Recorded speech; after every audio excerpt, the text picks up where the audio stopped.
Welcome back to Sports by GSMC Podcast Network. I am your host, Jeremy Lapidus. If you are just tuning in, we just finished going over the Thursday night blowout between the Jets and the Patriots that we got to see Drake Maye in his first NFL action.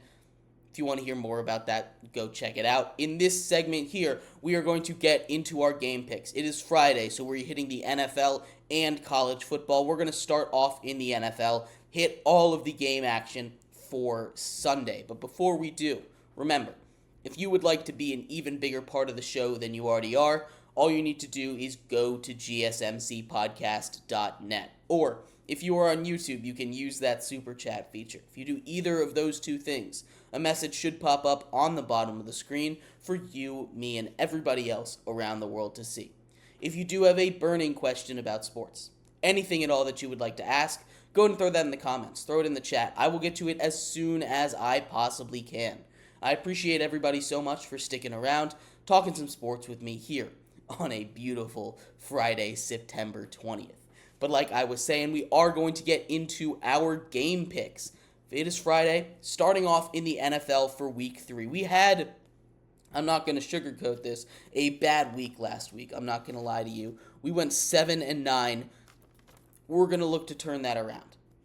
Starting off with Philly at New Orleans. Maybe the game of the week, surprisingly. We talked a lot about New Orleans this week, whether or not they are a real team. 15 of 15 is a big enough sample size, I think, that this offense, while it won't be perfect, obviously, this is not a streak that they can continue forever, this is going to be a very good offense. In New Orleans, the Saints are favored by 2.5 points. We just saw Philly come off an embarrassing loss where they choked away the game in the final 2 minutes to the Atlanta Falcons, a game that they had a 99.3% chance of winning. This game should be a lot of fun. If you're looking for one of the best early window games, really one of the best games of the entire week, this is going to be one of them. This is going to be a high-scoring game for both sides, I think. I think this is going to be one of those classic early, mid-2010s NFL football games that gets super high scoring. I think New Orleans is for real. I think they have an argument to be the best team in the NFC. And I think if they win this game, they cement themselves as that best team in the NFC. I think New Orleans wins 38-27. Lots of points being scored, high offensive output. Derek Carr, they're not going to hit 40 points. Sorry to disappoint you, New Orleans Saints fans, but I do think this offense is good enough to hit 35, 38, somewhere around there against an Eagles defense that is susceptible to the past. While that secondary is much improved, getting guys like Kenyon Mitchell, getting guys like Cooper DeJean, who doesn't play that much, by the way, C.J. Gardner-Johnson returning from the Lions after one season of absence from Philadelphia, that is a much improved secondary. It's still not to the level that you want it to be as a Philadelphia Eagles fan. Because of that, we saw what Kirk Cousins was able to do down the stretch. I think the way that the Saints are playing, they should be able to gash them. And not even getting in the pass game, Bijan Robinson was killing them all day long. The Saints have been running the ball really well. They've been a run-first team for as much coverage as Derek Carr has been getting. They've been a run-first team. Alvin Kamara is going to have a really good game. This should be a lot of fun. Saints win 38-27. Up next on the slate, I think, is maybe the exact opposite of that game. I think this one is going to be a slugfest. The Los Angeles Chargers travel to Pittsburgh to take on Justin Fields and the Steelers. The Steelers favored at home by 1.5 points. This game is going to be fun. I'm actually very excited for this game. There's some slugfests like the Giants and Cleveland that I'll get to up next that is not going to be fun, but this one is going to be exciting. You have the Chargers, who clearly have an identity. Play Jim Harbaugh football. Run the ball down your throats. Going up against the Steelers, who also clearly have an identity. Beat you down defensively. This is going to be a very fun matchup. This is going to be one that, there's a chance this game ends 6-3. There's a chance this game ends 6-9, right? That's the kind of game I think this is going to be. I don't think there's going to be a single touchdown scored in this game. It's going to be a slugfest, seemingly like we're transported all the way back to the 1920s in football, before the forward pass was invented. I think this is just going to be a completely different style of game than we have seen in a very, very long time. Jim Harbaugh, J.K. Dobbins, they're going to run the ball as much as they possibly can. And Pittsburgh's defense is very good. I don't know if you guys knew that. There's this guy named TJ Watt. He's going to go up against first-round pick Joe Alt. Joe Alt, who shut down one of the best edge rushers in the league in week 1 in Max Crosby. That is going to be the matchup to watch. Whichever one of those two wins the matchup, that team is going to win the game. If TJ Watt is able to be that game wrecker that he has been for the first 2 weeks of football, the Chargers aren't going to do much of anything. If Joe Alt is able to slow down TJ Watt, you don't necessarily have to stop him every time, but if you can make him not have 3 sacks, not have 5 tackles for loss, if you can slow him down, not give up a pressure on a lot of plays, get him out of the play, the Chargers are going to win this game. That being said, I think TJ Watt is playing on a whole other level right now. Him and Aiden Hutchinson, the way that they're getting pressure on quarterbacks right now through the first 2 weeks of football is kind of unprecedented.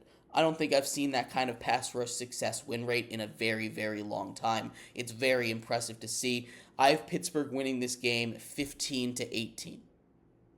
Close one, no touchdowns, only field goals. Classic 2024 NFL, am I right?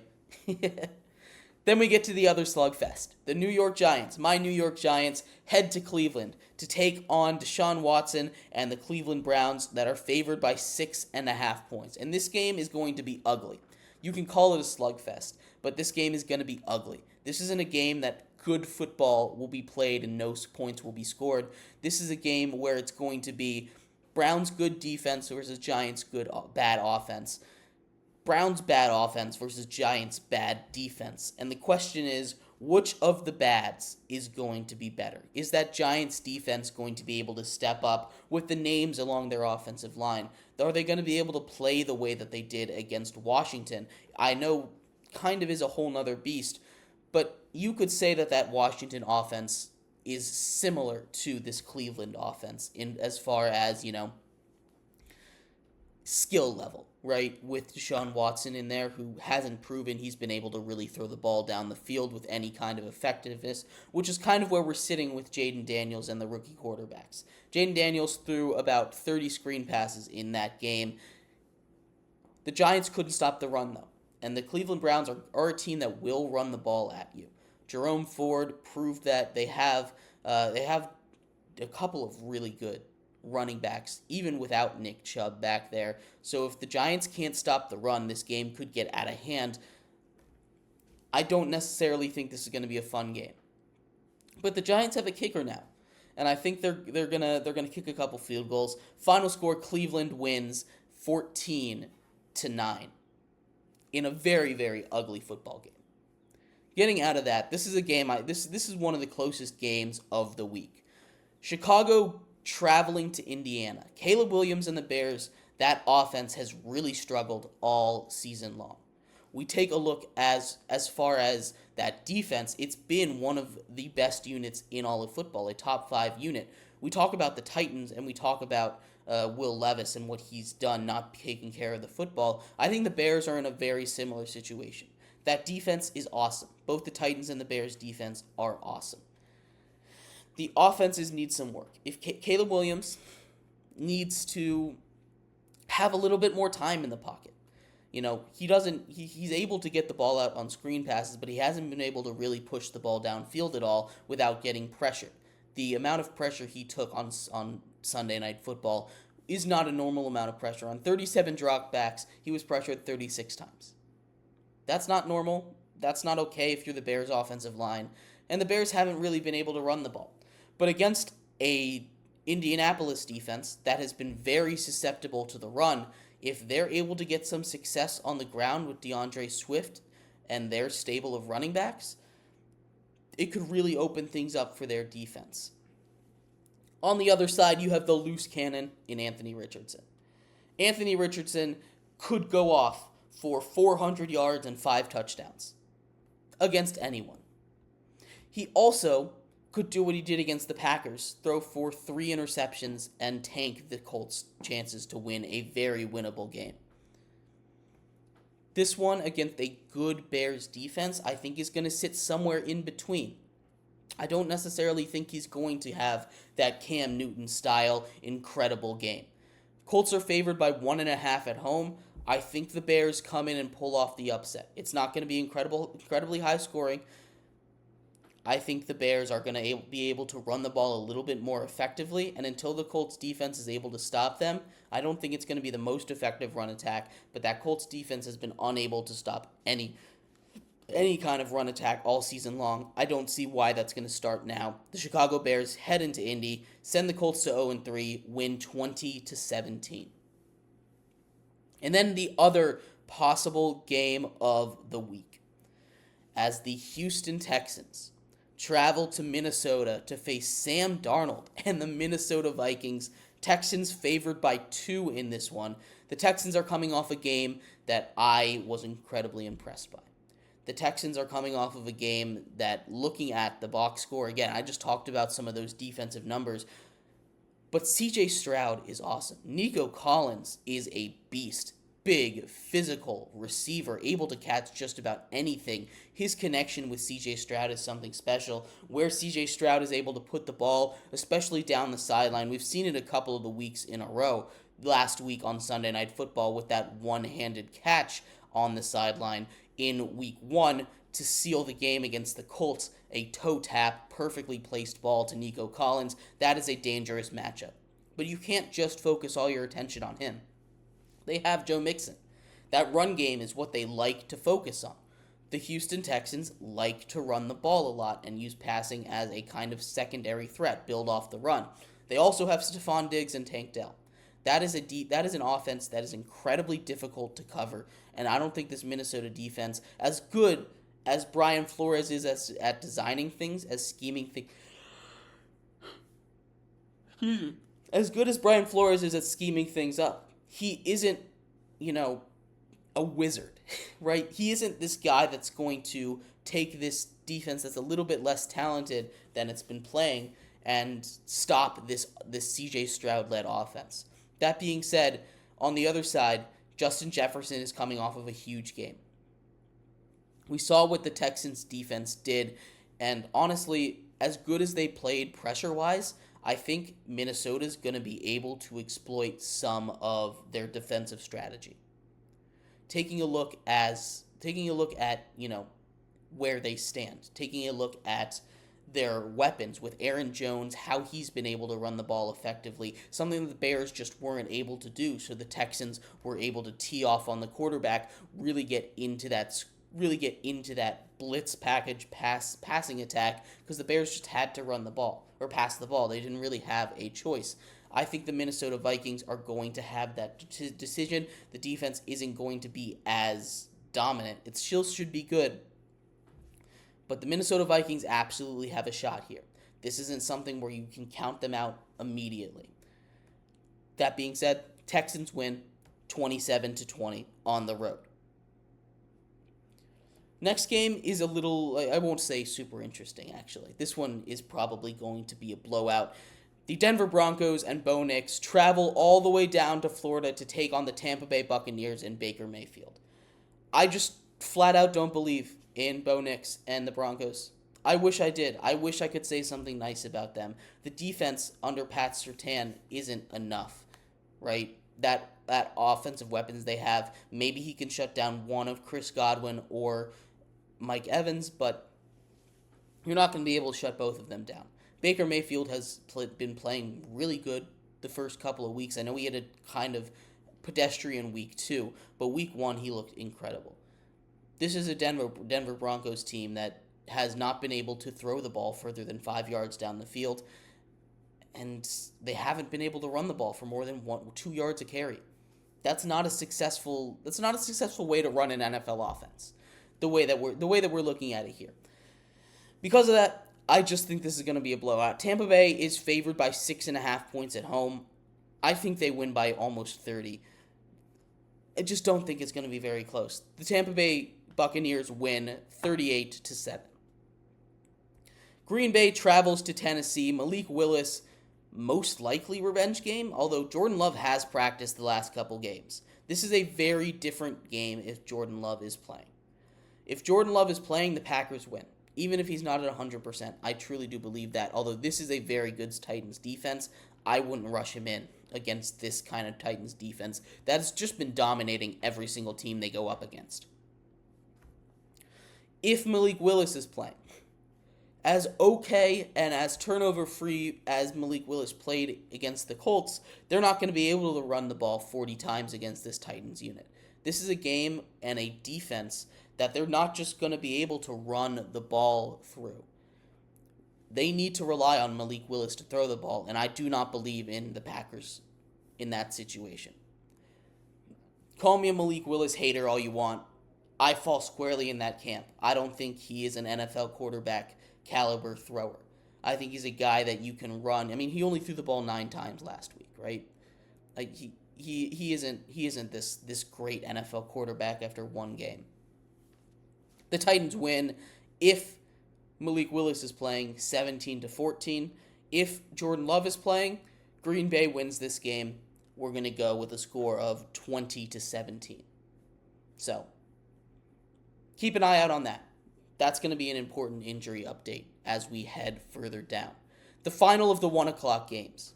Carolina travels to Las Vegas. Vegas is favored by 5. Andy Dalton comes in the game, and I think that offense is going to look better. The Panthers have scored less than 10 points in each of their first 2 games. I think they break that 10-point margin against a defense in Las Vegas that, while I think they should get a lot of pressure off the edge with Max Crosby and Christian Wilkins, this is not a very good secondary. And I think there's going to be a couple of times where someone gets loose. Maybe they get a couple deep, big plays. I don't think it's going to be enough, though. Gardner Minshew has been playing really well, getting a lot of passing options. Devontae Adams should cook that defense. The Panthers lose 13-24. Heading into the 4 o'clock games, Miami, the Tua-less Miami Dolphins, head into Seattle to take on Geno Smith and the Seattle Seahawks. Geno Smith is coming off of a perfect game. Literally a perfect game. No throws were off target. The first time anyone's done that since 2021. Very impressive. This Dolphins defense has been very impressive as well. Even without Tua, I've talked about how Skylar Thompson has the ability to run this offense productively. You know, he's not going to have a huge drop-off. It's not going to be the best, but it's not going to be this crazy huge drop-off that a lot of people are expecting. We're not going to see a high-flying Miami Dolphins offense, but this is a Miami Dolphins offense that I think can keep pace with a mediocre defense, a mediocre team like the Seattle Seahawks. The Dolphins pull off the 4.5-point upset here, winning in Seattle 23-21. Then we get a good one, an interesting one. There's a lot of really good games this week, actually, as we head into the last couple of games that we're going to go over, only the ones on Sunday. There's 2 Monday night games. But Baltimore, heading down to Dallas in Jerry World. It's a pick'em game. -1 is where it stands right now for Baltimore. And Baltimore, like I've said, has its issues. They need to focus on the run game.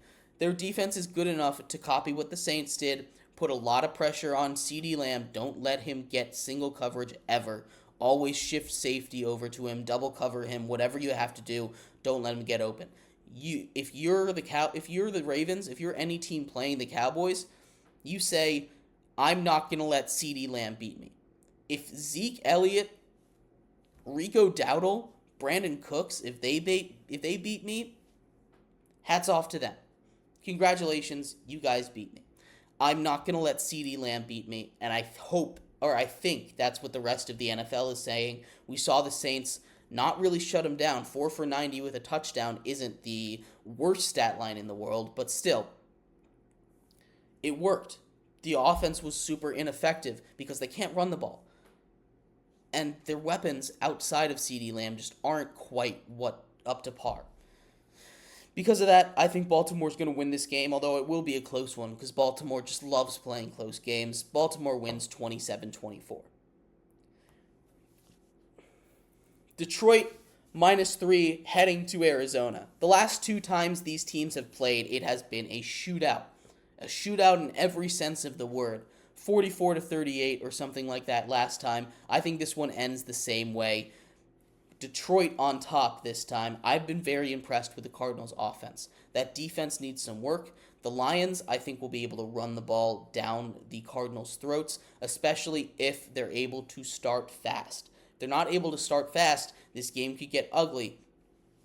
But this is going to be 2 very high-powered offenses going up against each other, just like it has been the last couple of times they played. It's going to be high-scoring. It's going to be fun. Detroit wins 44-38.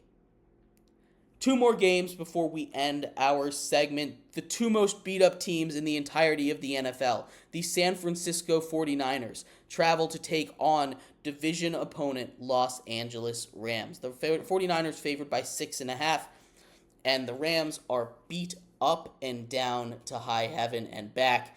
It's not looking good for them. They're down 4 or 5 offensive linemen. They're down 2 of their best receivers.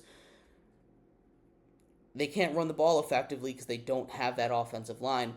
The San Francisco defense is going to tee off against this Rams offense. It's not going to be pretty. I think Matthew Stafford still puts them in position to score a couple of points, but I think the 49ers get a huge bounce-back game against a division opponent, win 31-20. And the last game of the day, Sunday Night Football, the Kansas City Chiefs, favored by 3 points, travel to the Atlanta Falcons and Kirk Cousins. The second straight primetime Kirk Cousins game. As good as they were in the last 2 minutes, the Falcons' offense really struggled against an Eagles defense, and that wasn't getting a lot of pressure. Chris Jones will dismantle that offensive line. We saw what TJ Watt did to it. Chris Jones is on that same level, if not better. It's going to be a long day for Kirk Cousins back there. Lots of dink and dunk passes. He's not going to be able to push the ball downfield. Bijan needs to be involved. He needs to get that threat of running the ball in and done quickly.